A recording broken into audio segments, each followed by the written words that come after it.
મહત્વના સમાચારની જાલોદના કોર્પોરેટર હિરેન પટેલ હત્યા કેસ, જેમાં હિરેન પટેલ હત્યા કેસનો મુખ્ય આરોપી અમિત કટારા ઝડપાયો છે। દાહોદ એલસીબીએ ચિત્રોડિયા પાસેથી અમિત કટારાને ઝડપી પાડ્યો છે।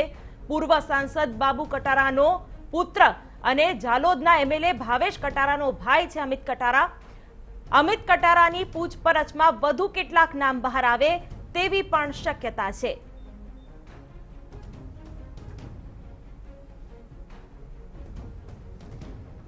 પ્રિતેશ પંચાલ આ વિશે વધુ માહિતી આપી રહ્યા છે। પ્રિતેશ, આ વિશે વધુ શું માહિતી મળી રહી છે?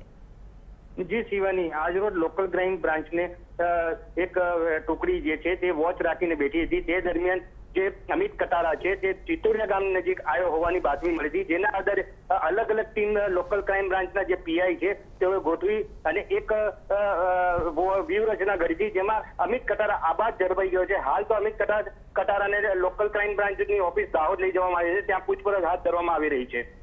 જી પ્રિતેશ।